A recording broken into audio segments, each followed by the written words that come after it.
उज्ज्वल भवितव्य आपल्या मुलामुलींचं सर्वाधिक योगदान नॅशनल इंग्लिश मीडियम स्कूलचं होय। आदर्श एज्युकेशन सोसायटीचं national English medium school Nadgive उच्च शिक्षित अनुभवी स्टाफ 10वीचा 100% रिझल्ट, डिजिटल शिक्षण प्रणाली, सुसज्ज लायब्ररी आणि लॅबोरेटरी, स्पर्धा परीक्षा मार्गदर्शन, कला क्रीडा सांस्कृतिक क्षेत्रासाठी प्रोत्साहन आणि व्यक्तिमत्व विकास यासह अनेक सुविधा। प्री प्रायमरी ते 10वी आजच आपल्या पाल्याचा प्रवेश निश्चित करा। आताच्या घडीची मोठी बातमी समोर आली आहे। कणकवलीत सिंधुदुर्ग एलसीबीच्या पथकानं मोठी कारवाई केली आहे। गावठी पिस्तूल, सिंगल बॅरेल बंदूक, तलवारीसह सोनं, चांदी आणि लाखोंच्या कॅशसह गोव्यातील आरोपीला सिंधुदुर्गच्या एलसीबीच्या पथकानं वागदे इथं कुख्यात गुंडाला ताब्यात घेतलाय।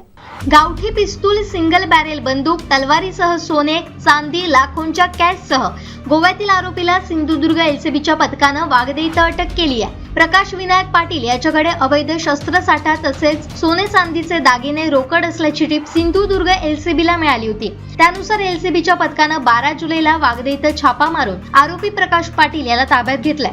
त्याच्याकडे रोख लाखोंची रक्कम, गावठी पिस्तूल, सिंगल बॅरेल बंदूक, 5 तलवारी, 15 तोळेहून अधिक सोनं, 4.5 किलोचे चांदी तसेच सोने चांदी वितळण्याची मशीन काटे तसेच 3 ड्रिल मशीन, 1 वेंटो कार आणि दुचाकी पल्सर चावीसह कटावणी आणि चोरी करण्याचं साहित्य सापडलंय। तो 2 ते 3 महिने कणकवलीत राहत असल्याचा संशय देखील परिसरातील नागरिकांनी व्यक्त केलाय। त्याच्याजवळ 30 ते 32 लाखांचा मुद्देमाल सापडलाय।